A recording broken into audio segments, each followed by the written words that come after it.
Quiero hoy compartir una palabra siguiendo el libro de Jueces. Nuestros hermanos han compartido acerca de este libro y hoy vamos a continuar con este tema. Así que quiero que usted ponga especial atención. Voy a tratar de hacer mi mejor esfuerzo para transmitirle lo que el Señor quiere para usted hoy. Así que una de las cosas que siempre he podido ver en la Escritura y lo deja reflejado es que todo lo que antes se escribió para nuestra instrucción, para que los que vivimos en este tiempo pues estemos apercibidos, estemos claros de las cosas que Dios en su bondad pues nos ha mostrado. Pero también dice que lo dejó como advertencia.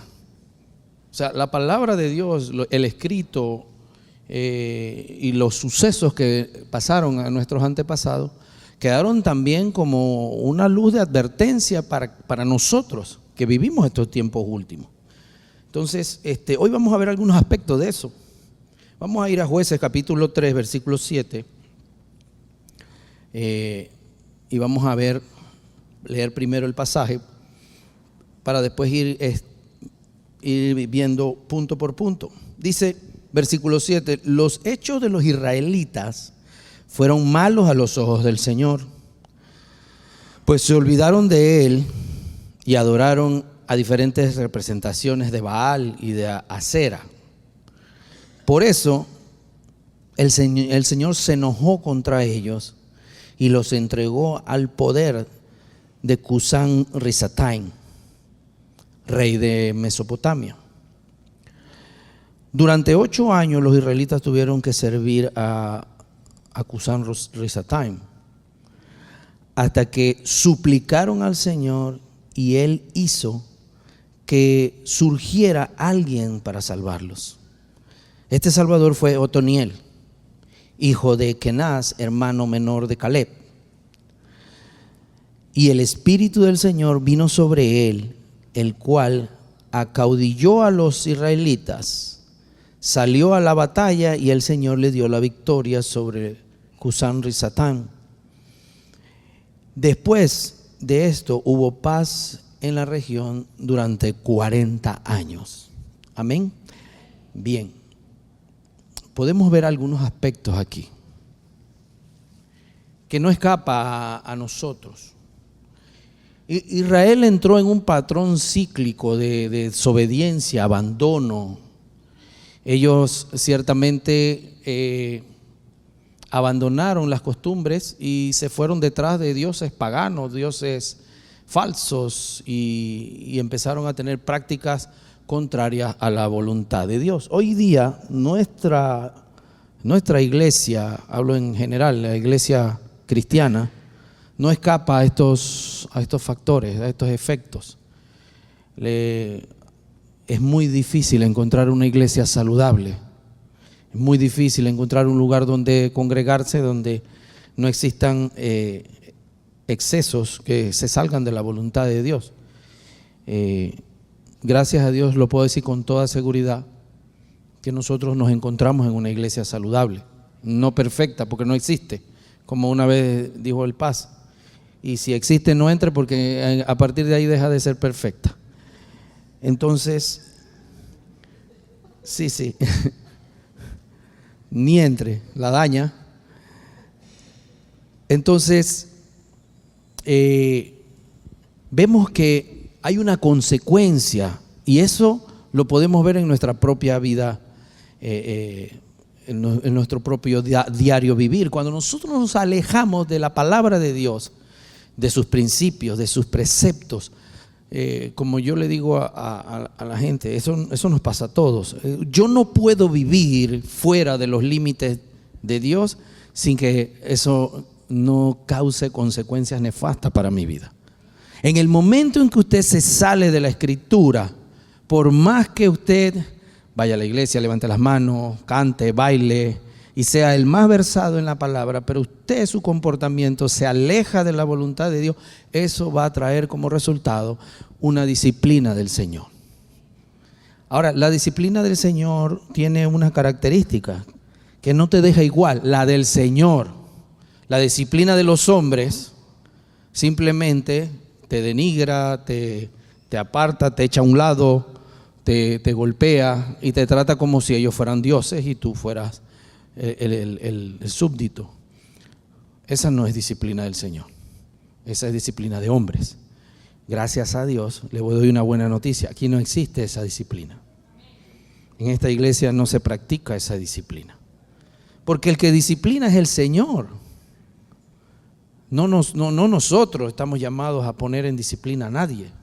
Lo que estamos llamados es ayudarlo a corregirse, a bendecirlo, a acercarse a Él con un espíritu de mansedumbre, como dice Gálatas 6. Si ves a algún hermano que ha caído en alguna falta o pecado, ustedes que son espirituales deben ayudarlo a corregirse, pero háganlo con espíritu de mansedumbre, o sea, con buena actitud, con un buen espíritu. No sea que ustedes también sean tentados. ¿A qué? No a caer en el pecado de él, sino tentados a hacer un juicio condenatorio hacia esa persona. Entonces, en el momento en que yo enjuicio a alguien de manera condenatoria, o sea, me pongo en lugar de Dios, lo que estoy haciendo es juzgándome a mí mismo. La Biblia dice, por eso no tienes disculpa tú que juzgas a otro y haces lo mismo. O sea, la Biblia no es que no nos permite juzgar a nuestros hermanos, pero ese juicio tiene que ser un juicio justo, ¿ya? No un juicio condenatorio. Pablo decía, no me toca a mí juzgar a los de afuera, o sea, los que no conocen a Cristo, pero ustedes sí tienen que juzgar a los de adentro, a los que están dentro de la congregación. Sus acciones tienen que ser pasadas por el filtro de la palabra de Dios. A veces nos escudamos detrás de que es que nadie puede juzgar a otro. No, realmente no es eso lo que la Biblia dice. Lo que no puedo hacer es un juicio condenatorio contra un hermano, pero sí podemos juzgar las acciones. ¿Por qué? Porque en realidad yo no puedo juzgar lo que ya Dios juzgó. O sea, mis acciones son juzgadas por la palabra de Dios, ya han sido juzgadas. Recordemos que la palabra de Dios no es de este tiempo, ella viene de la eternidad. Ella viene de otra dimensión, una dimensión eterna. Ella está vigente tanto en el pasado como en el presente y seguirá vigente. ¿Por qué? Porque ella traspasa el tiempo, traspasa todo. Entonces, es muy importante que estos conceptos nosotros nos tengamos claros, porque desde la eternidad fue dada para que nosotros seamos formados. De eso,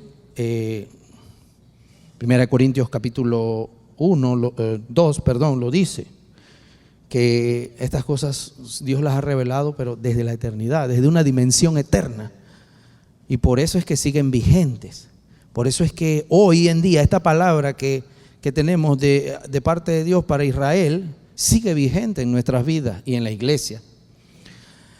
¿Qué pasó con los israelitas? Ellos se olvidaron de Dios y se apartaron de Él.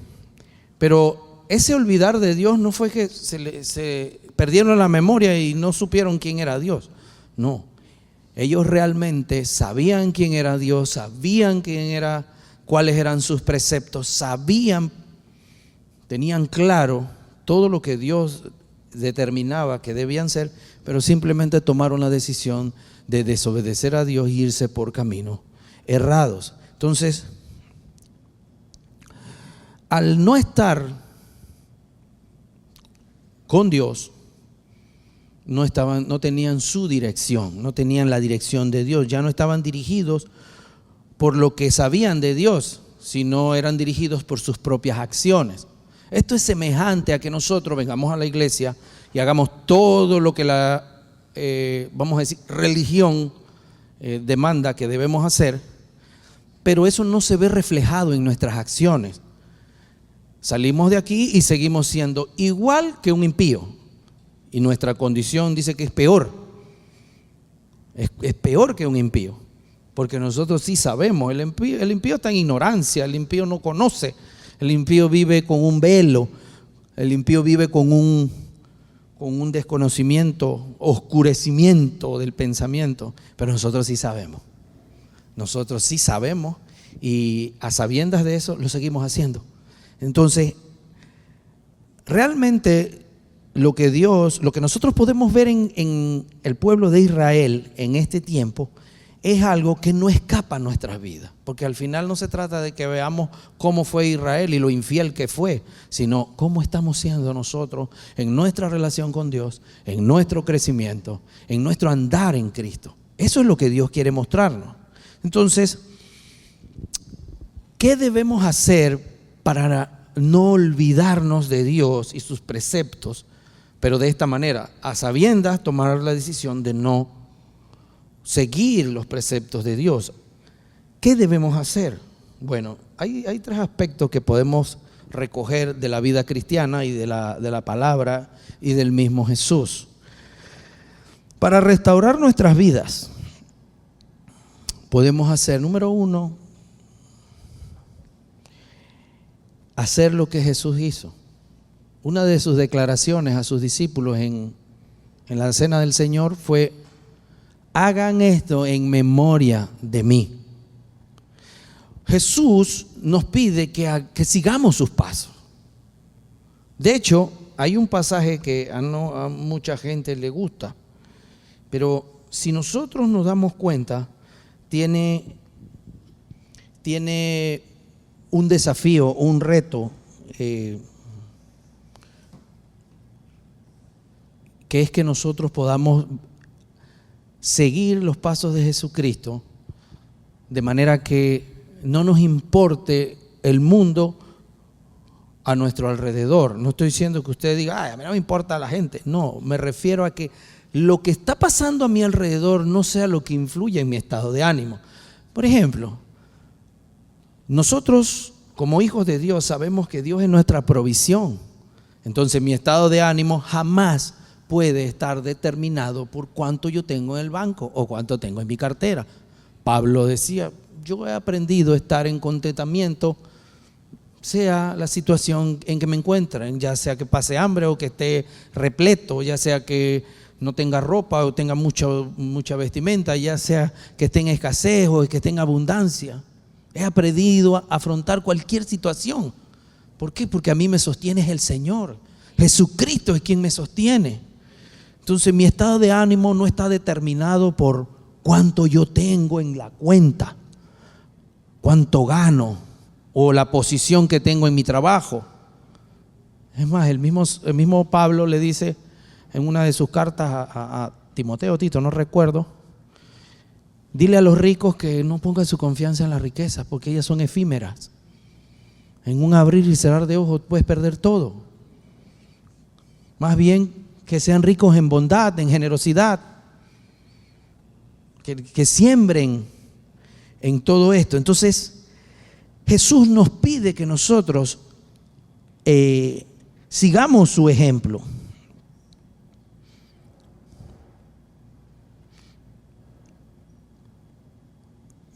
Vamos a ver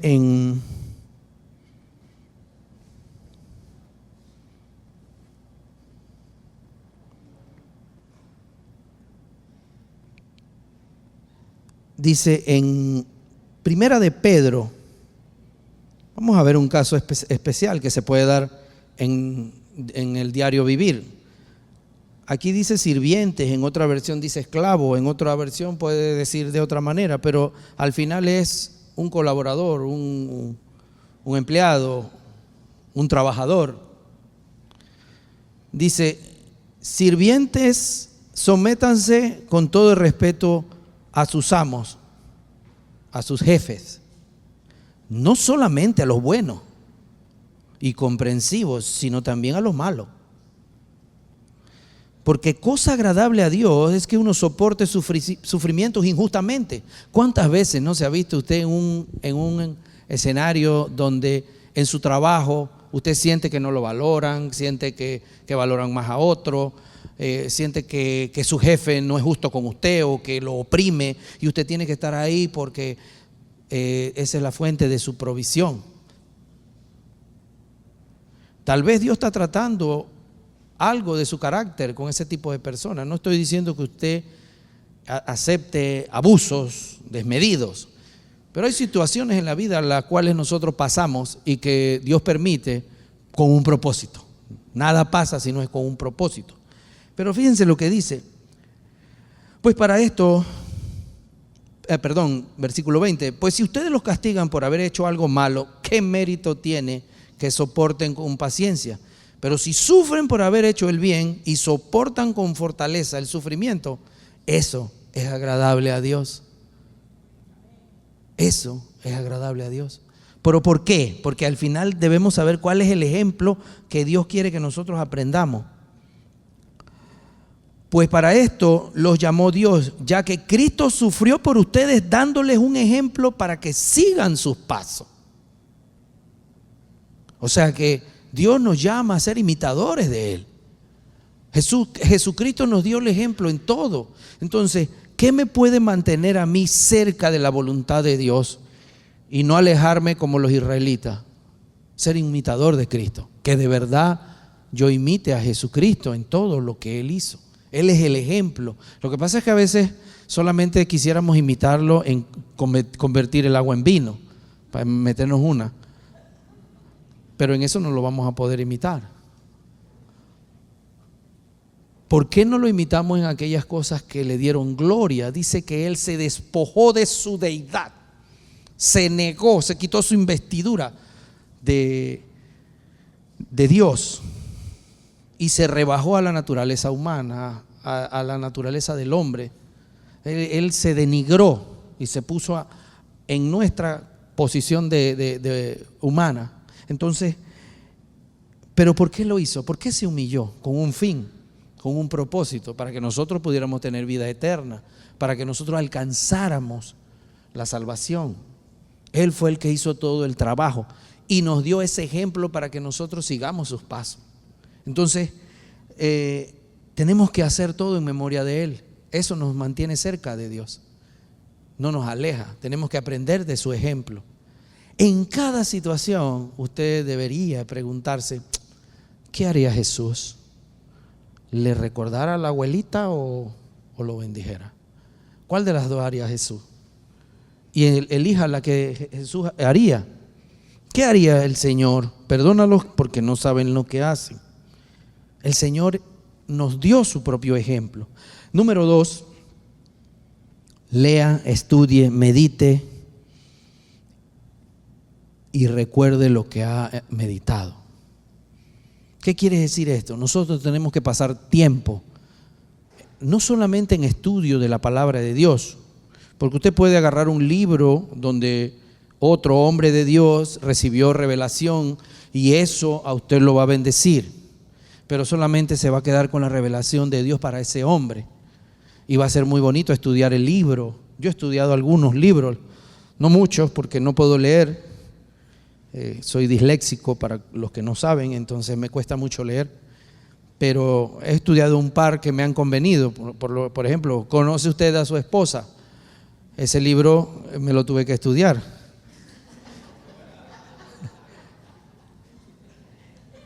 Pero nosotros no solamente es el estudio. Y es un folletito así chiquitico, ¿eh? Bien pequeño. El estudio es bueno. Hay buenos libros, buenos autores. Pero usted también tiene que meditar en la palabra de Dios. Y meditar es leer la Biblia, pasar tiempo en la presencia del Señor, orar y esperar guía de parte de Dios, que Dios te revele, porque hay cosas, no hay nuevas revelaciones. Quiero hacer énfasis en eso. No existe una nueva revelación, sino que en la palabra de Dios usted puede encontrar cosas específicas que Dios le va a hablar a usted en lo íntimo de su corazón, que tienen que ver solamente con usted, porque la palabra de Dios es viva, es un organismo vivo. Entonces hay cosas que usted va a encontrar en la palabra que lo van a ministrar, le van a hablar, Dios le va a hablar. Entonces usted necesita pasar tiempo leyendo la palabra de Dios, meditando en ella, lea, estudie, medite y recuerde lo que han estudiado y meditado. ¿Qué aconsejo yo a muchos hombres? Ninguno me hace caso, pero lo sigo aconsejando. Memoriza la escritura, hijo mío. Memorízala. A ver, le digo, hermano, memoriza la escritura. Esposos, amen a sus esposas como Cristo amó a la iglesia y entregó su vida por ella. Esto lo hizo para santificarla, acompañada del agua y la palabra, para presentársela a sí mismo como una iglesia gloriosa, sin mancha ni arruga ni nada parecido, sino que santa y perfecta. De la misma manera deben ustedes, esposos, amar a sus esposas como a su propio cuerpo. Se lo voy a resumir en un solo versículo todo esto, para ver si usted se lo aprende. Esposo, ese es otro versículo. Esposos, amen a sus esposas y no las traten con aspereza. Ya. Lo resumí en un solo versículo. Así dice la Biblia. Amen a sus esposas y no las traten con aspereza. Estudie, memorice, medite en la palabra de Dios. Y número 3, comparta, aplique esas verdades con sus hermanos de la congregación. Fíjese, aquí es otra parte importante. Hay gente que dice, yo he escuchado, gente que dice, en realidad lo que dice Hebreos, eso en el griego y se van por ahí, no es tan así. Yo no necesito congregarme, yo realmente estudio en casa. Si algún día quiero una iglesia voy, pero no siento que es una obligación tener que congregarme. Déjeme decirle que lo peor que le puede pasar a un cristiano es volverse una isla. Una isla.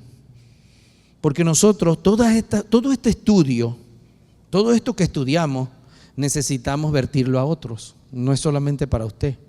Entonces necesitamos relacionarnos con otras personas de la congregación, saber de ellos. Una palabra, un ánimo de otro me puede activar fe. Yo puedo estar pasando una situación muy difícil donde mi fe está ya por el suelo y en medio de la congregación veo otro que está peor que yo y veo cómo tiene una fe inquebrantable y eso me va a animar.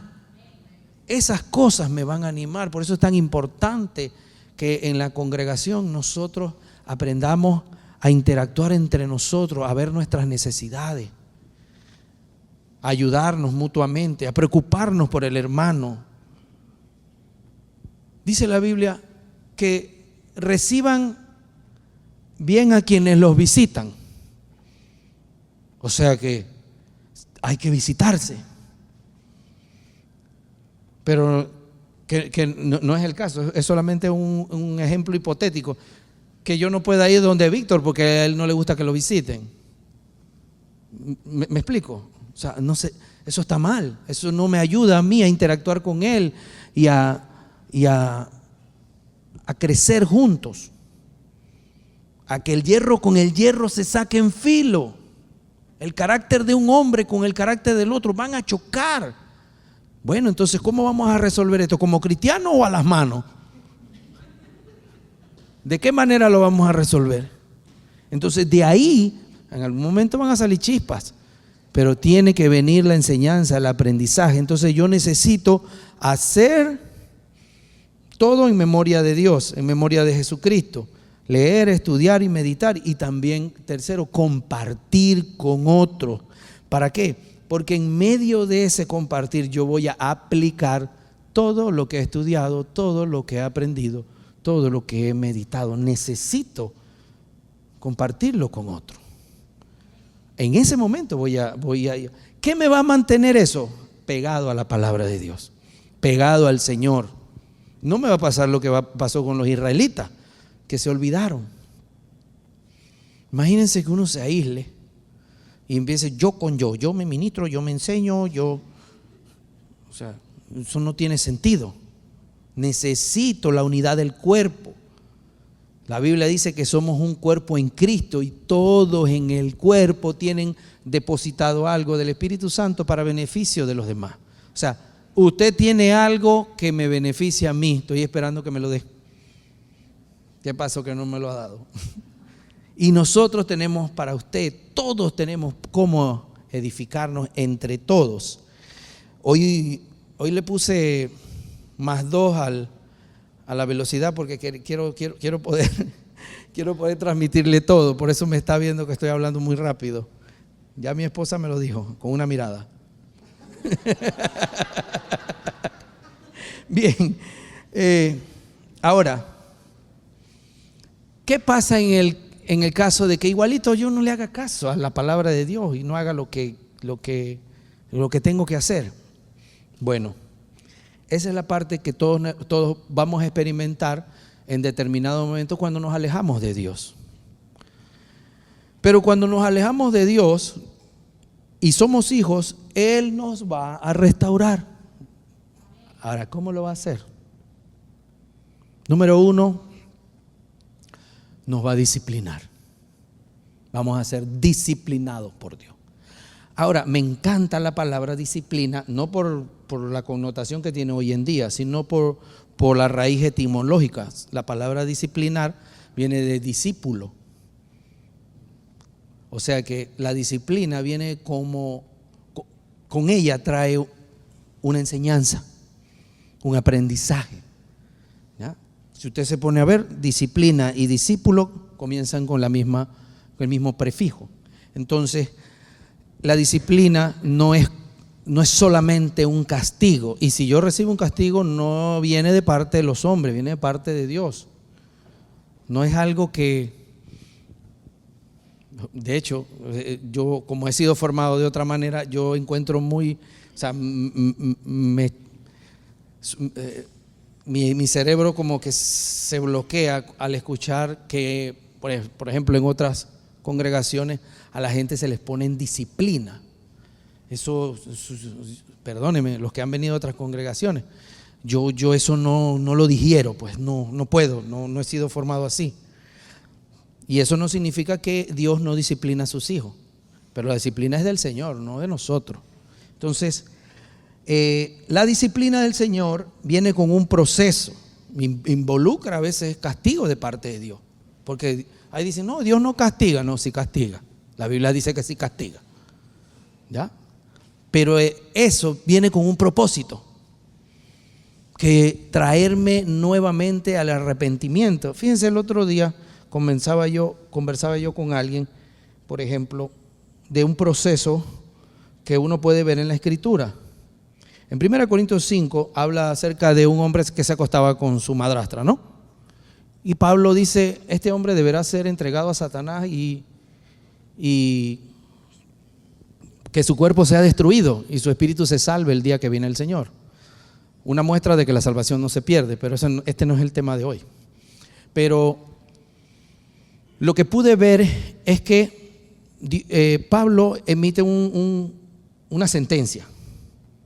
O sea, juzgó la conducta del hermano. Y no crean que ese era un hermanito común, ese era un líder de la congregación.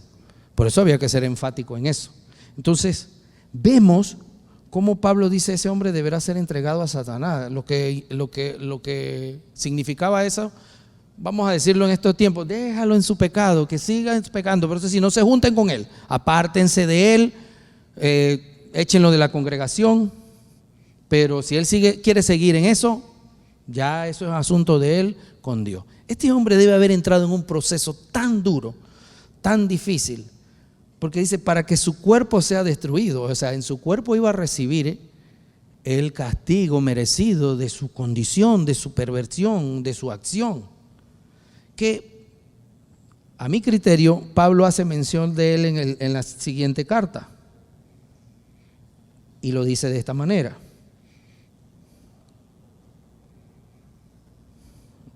Dice en 2 de Corintios, capítulo 3,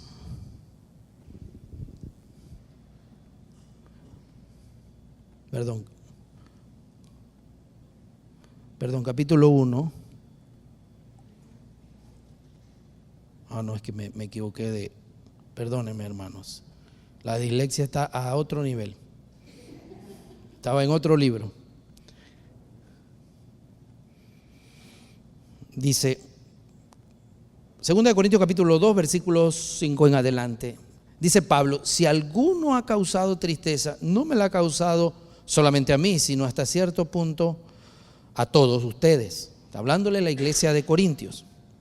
Digo hasta cierto punto para no exagerar. Y fíjense lo que dice Pablo. El castigo que la mayoría de ustedes le impuso a esa persona ya es suficiente. Ya es suficiente. Lo que deben ahora hacer es perdonarlo y ayudarlo, no sea que tanta tristeza lo lleve a la desesperación. Yo me imagino que este hombre pasó por una situación tan dura por su pecado que al final lo llevó al arrepentimiento, que es a donde Dios nos quiere llevar con la disciplina. Lo llevó al arrepentimiento de tal manera que a Pablo siempre le llegaban los informes.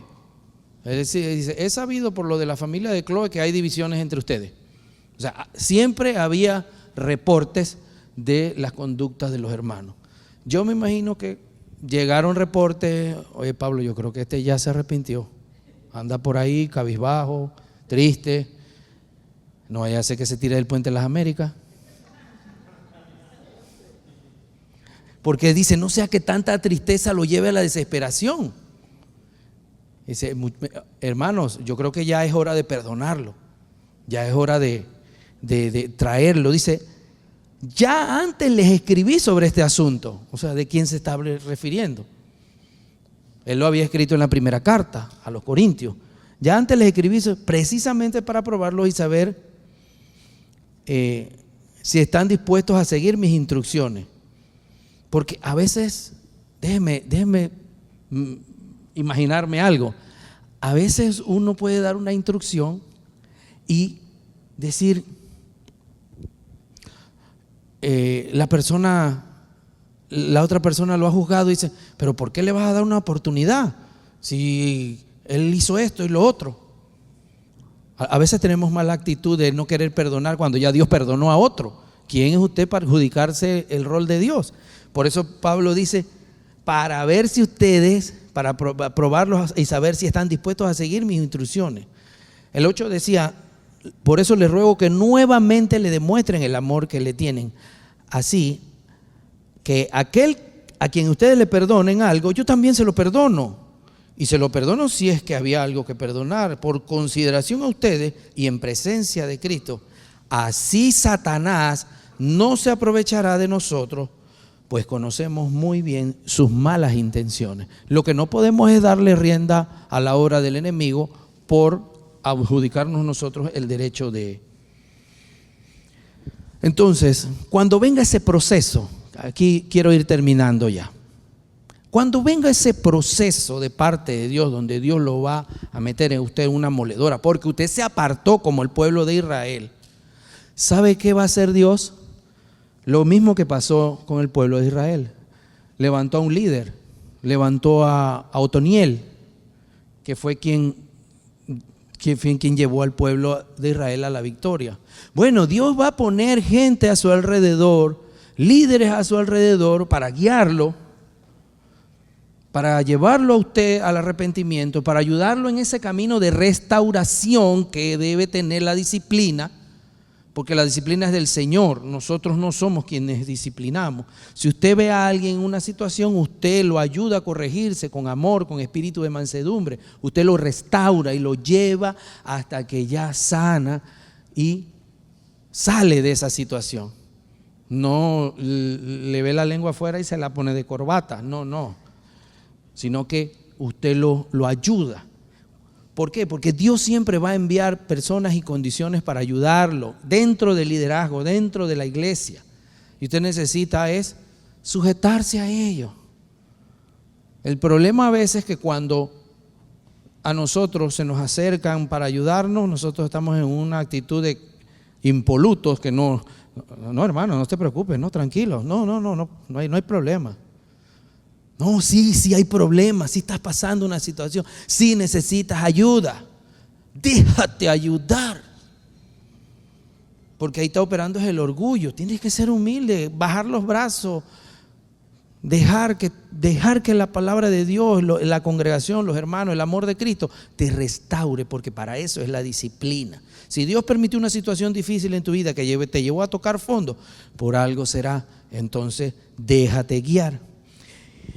Y juntamente con el liderazgo, Dios va a enviar su espíritu, como lo hizo con Otoniel, como lo vimos en el pasaje, donde Dios levanta a un líder. Pero ¿por qué él levantó al líder? Es el mismo proceso que le acabo de transmitir durante todo este tiempo. Porque se alejaron de Dios, pasaron situaciones difíciles que los llevó a ¿qué? A rogarle a Dios. Dice que le imploraron a Dios, que ya no querían seguir viviendo en esa situación.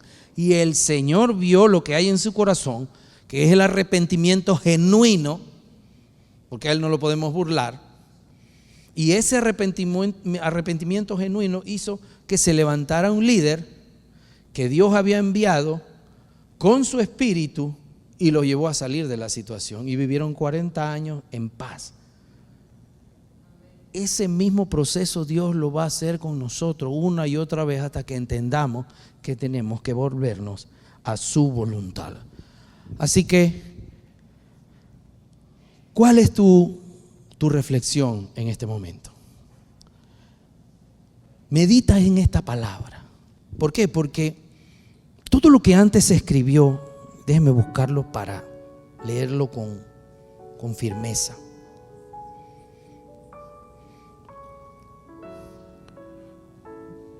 Primera de Corintios 10:11 dice: todo lo que le sucedió a nuestros antepasados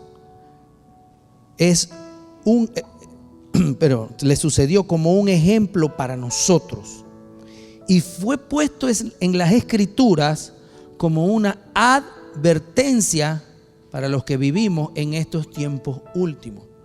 Todo esto que nosotros hemos leído hoy, estudiado, meditado y recibido, fue algo que les pasó a nuestros antepasados.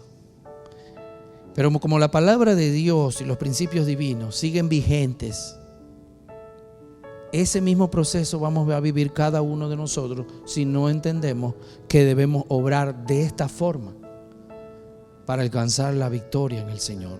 Así que ahí donde usted está, yo no sé por lo que usted esté pasando, Dios sí lo sabe.